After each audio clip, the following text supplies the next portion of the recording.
करबिन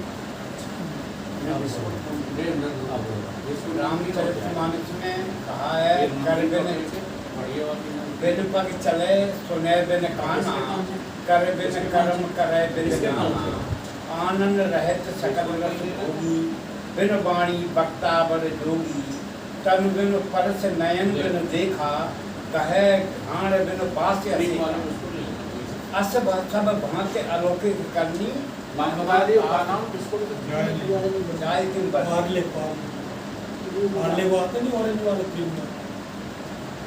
और गीता में इस संदर्भ में कहा है कैसे बात करें पाँच का ही आता।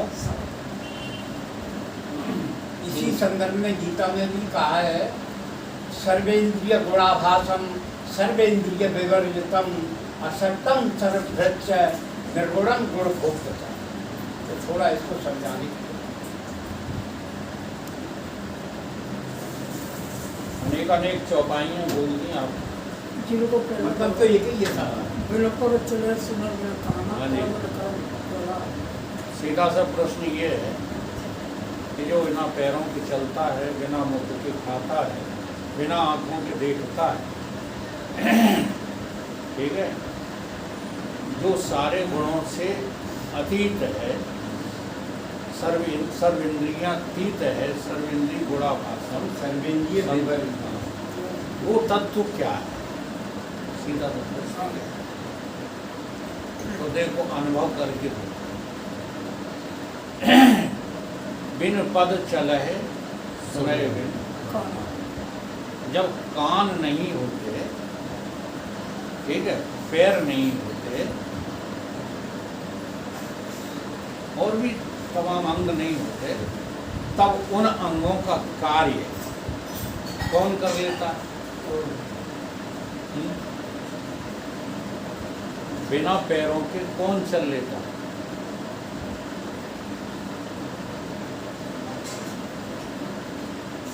कुछ नहीं समझ में आ रहे। हम ही पैरों से चलते हैं, हम ही हाथों से काम करते हैं, हम ही आँखों से देखते हैं, हम ही कान से सुनते हैं, हम ही वाणी से बोलते हैं और हम ही इनके बिना भी यही सब कुछ कर लेते हैं। उस हमको तुमने कभी अनुभव किया? ये सूक्ष्म जगत की चर्चा है इन चौपाइयों में और श्लोकों में। ये आत्म तत्व की चर्चा नहीं है, ये सूक्ष्म शरीर की, सूक्ष्म व्यष्टि समष्टि की चर्चा है। स्वप्न में सब कुछ करते हो कि नहीं करते? अनुभव करके देखो तो हाल पता लगता है। स्वप्न अवस्था में ये सारे काम तुम करते हो कि नहीं करते? सब करते हो, खाते हो, पीते हो, चलते हो, उठते हो, बैठते हो और जानते हो समष्टि रूप से वहाँ धरती है, आकाश है, पाताल है, नदियाँ हैं, सागर है, सब कुछ तो है। वो तुमने नहीं बनाया तो किसने बनाया? सारे विश्व के ब्रह्मांड के रचयिता हो तुम और खुद ही ढूंढते फिर रहे हो, रचयिता कहाँ मिलेगा?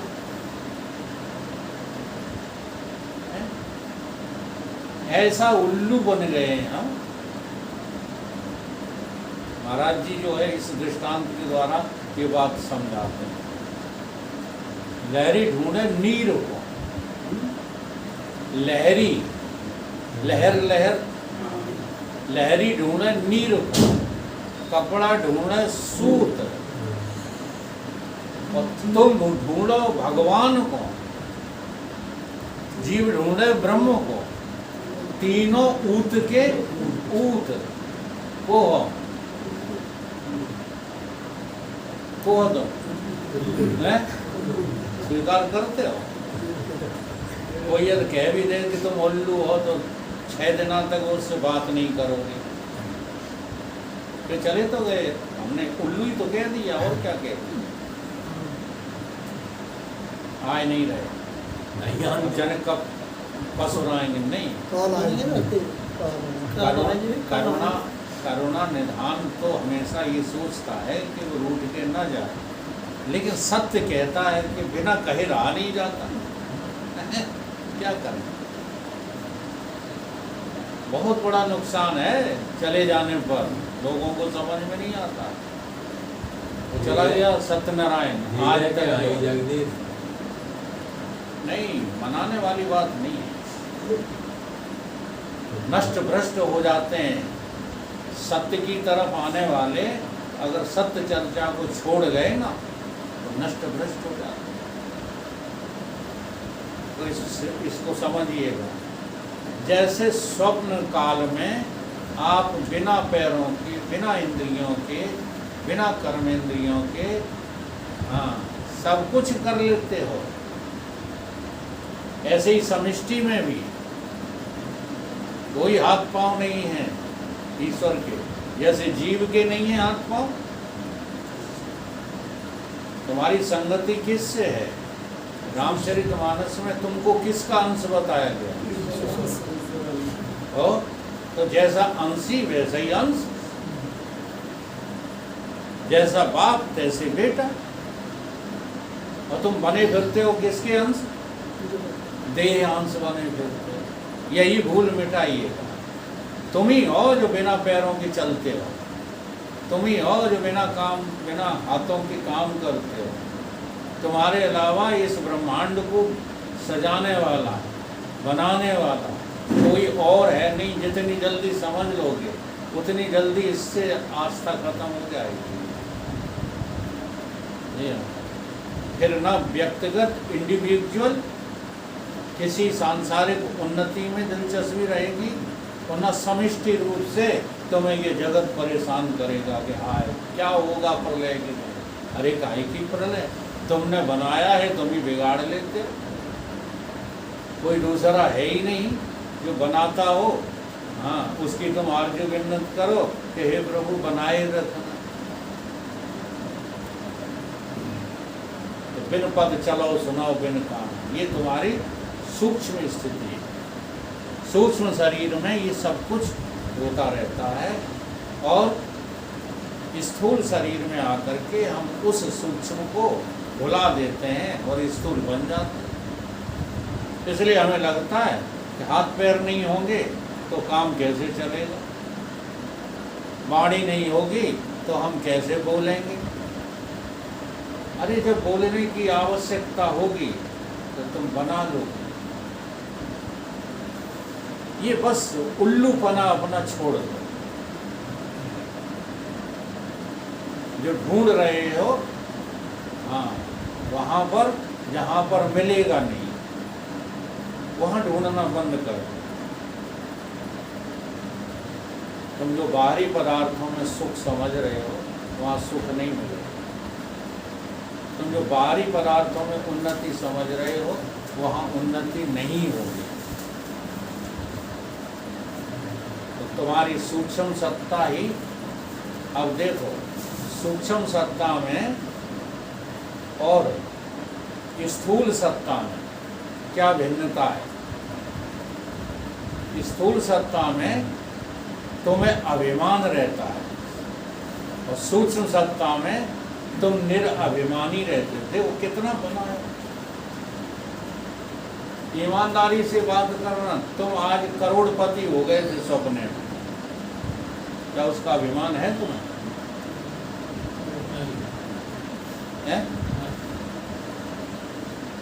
बोलो किसी को हुआ हो तो। सपना सब देखते हैं, ऐसा कोई नहीं है जो स्वप्न न देखता हो। इसी प्रकार से प्रत्येक दिन अपनी साधना काल में तुम अपने सूक्ष्म जगत में प्रवेश किया करो और देखा करो ये बाहर कुछ भी नहीं है। जो कुछ है सब मेरे भीतर है। जो कुछ भी ये बना बाहर है, ये बाहर तो एक जो है हाँ झूठा दृश्य है। सब कुछ अंदर है, अंदर वाले का अभिमान नहीं होता। सूक्ष्म जगत का किसी को अभिमान नहीं होता। हाँ, सूक्ष्म तत्व, जीव तत्व स्थूल जगत का अभिमान लाद लेता है और वही अभिमान लिए चला जाता है, 84 में पहुंच जाता है। बड़ी सरल बात। ऐसी सरल बात को इतना कठिन बना रखा है। बिल्कुल सरल बात है। इससे ज्यादा सरल, भगवान को पाने से ज्यादा सरल और संसार में कोई दूसरा काम है ही नहीं। लेकिन हम लोगों ने इसको बहुत कठिन और कठिन को सरल मान रखा। पैसा कमाना बड़ा कठिन काम, बेईमान बनना पड़ता है। जो पैसे वाले हैं बेईमान हैं, मानो चाहे ना मानो, कहीं ना कहीं बेईमानी की है, तब पैसा वाले बने हो।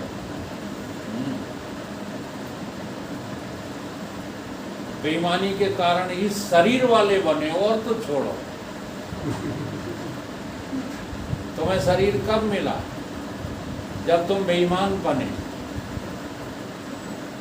लेकिन बेईमानी तुम्हें कहीं ना कहीं आपको विघ्न पैदा किया, बेईमानी आपको बुरी लगी, तब तो ईमानदार बन के गिड़गिड़ाने, तो एक ऐसा स्थान दे दिया गया आपको जहाँ आप अपनी ईमानदारी को कायम रख सकते। लेकिन यहाँ आकर के हम फिर बेईमान हो गए। समझ रहे हैं हम क्या कह रहे हैं?